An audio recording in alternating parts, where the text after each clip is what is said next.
STEM, STEAM, STREAM. Барлық айналып келгенде бір мағына. Ғылым, технология, инженерия және математиканың кіріктірілуі арқылы жоба дайындау. STEM білім беру инженерлік шығармашылық пен математика, жаратылыстану ғылымдары мен технологиялардың кіріктірілуі негізінде жоба және пәнаралық амалдарды байланыстыратын жаңаша ойлау және жаңа технологиялары бағытталған ғылымдардың бірігуі.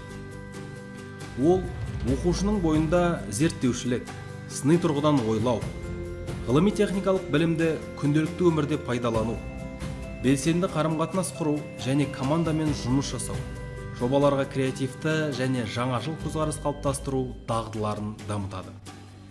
Назарбаев зияткерлік мектептері тәжірибесінде STEM білім беру сабақ барысында, элективті курстарда және үйірмелерде көрініс табады. STEM жобалары жаңадан керемет дүниені ойлап тауып қана қоймай, сонымен қатар көптеген күнделікті мәселелерді шешуге бағытталады. Осындай мәселелердің бір тобы ол әр өңірдің экологиялық жағдайына қатысты болып табылады. Оқушылар өз елді мекеннің экологиясын зерттеу арқылы мәселені анықтап, тұжырым жасап, содан кейін шешу жолдарын ұсынады. Осы орайда оқушылар ғылым, математика, технология және инженерияны кіріктіріп қолданып, өз жобаларын дайындайды.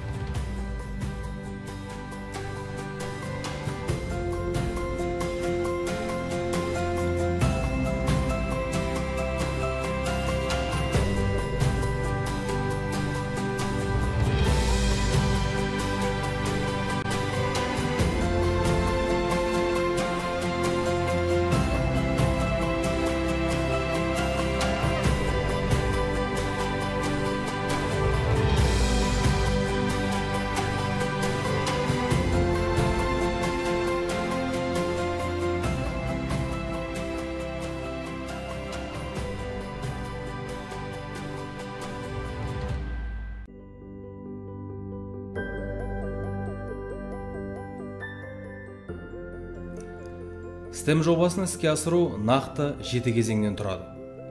Біріншісі, нақты экологиялық проблема мен сабақ тақырыбы арасындағы байланысты анықтау. Екіншісі, STEM жобасының тақырыбын анықтау. Одан кейін, жоба тақырыбы бойынша тиісті әдебиеттерді талдап, зерттеулер жүргізу. Және қажет болған жағдайда модельді құру, тәжірибе бойынша модельді сынау және жоба нәтижелерін таныстыру.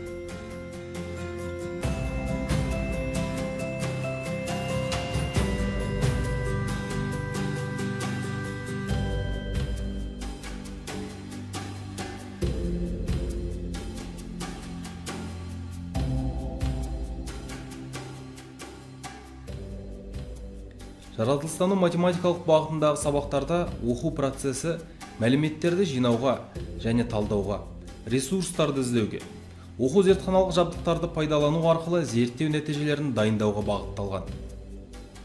STEM жобасы осыған байланысты ұзақ мерзімді және қысқа мерзімді болуы мүмкін. Қысқа мерзімді жоба бір сабақтың аясында көрініс таба алады. Сонымен 11 сыныпта микробиология және биотехнология бөлімінде оқу мақсаты бойынша микроорганизмдер мен метаболизмінің ерекшеліктерін сипаттау, метан түзетін бактериялардың ерекшеліктері зерттеледі. Оқу мақсатына сәйкес ферменттер құрылғысының құрылымы мен жұмыс принципін сипаттау, энергия алу үшін ауыл шаруашылығында метан түзетін бактерияларды қолдану мәселелері қарастырылады. Биотехнология және биоинженерия элективті курсында студенттер биореактормен зерттеу жұмысы кезінде оқу жабдықтарын қолдана отырып, жануарлардың қалдықтарын жоюда микроорганизмдерді қолдану әдістерін зерттеді. Осы зерттеу негізінде биогаз қондырғысын құру идеясы пайда болды. Яғни оқушылар биология, физика, химия және математика пәндері кіріктірілген STEM жобасын дайындауды бастады. Бұл жоба аясында биология пәнінен микробиология және биотехнология тақырыбы, және физика пәнінен электр энергиясын өндіру және тұтыну, сонымен қатар энергияны үнемдеу тақырыптары қамтылды.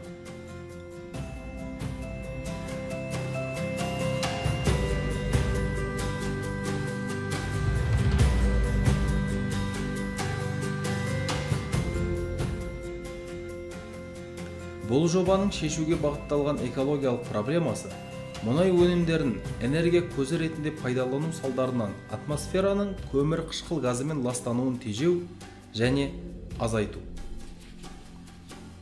Зерттеудің өзектілігі дәстүрлі емес жаңартылған энергия көздері, атап айтқанда биоэнергетика, егер толық болмаса автономды жеке шаруашылықтардың энергетикалық қажеттіліктерін ішінара толтыра алатындығы болып табылады.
Ғылыми жобаның тақырыбы Маңғыстау облысының мысалында мал шаруашылығы қалдықтарын метандық ашытудың оңтайлы технологиясын жасау және күн энергиясын пайдалана отырып биогаз қондырғысын құру.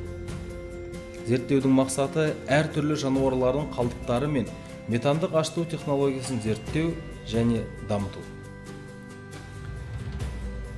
Бұл жоба сабақтардағы теорияны, элективті курстағы тәжірибені және ғылыми жоба барысында өз бетінше құрылғы құруды біріктірді. Қорыта келе, бұл жоба барысында ғылым мен инженерия, технология мен математика кіріктіріліп, пәнаралық және қолданбалы сипаттағы STEM жобасының көрнекі мысалы болды.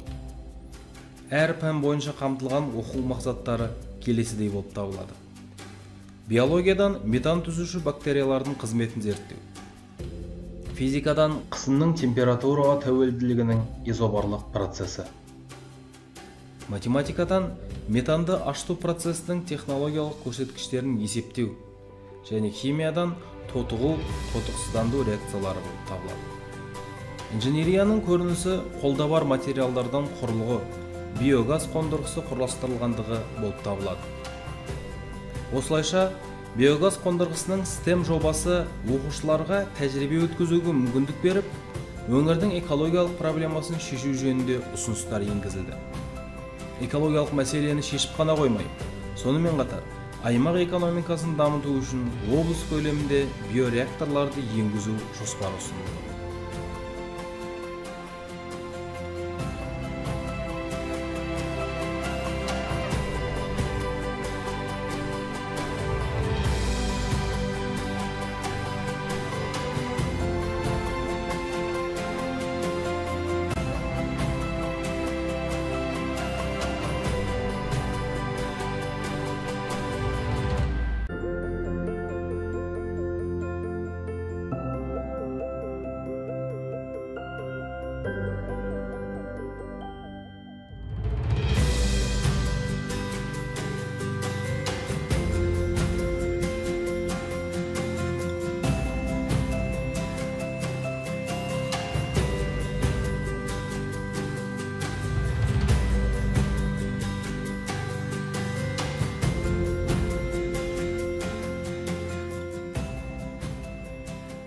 STEM білім беру оқуды және мансапты қосатын көпір болып табылады.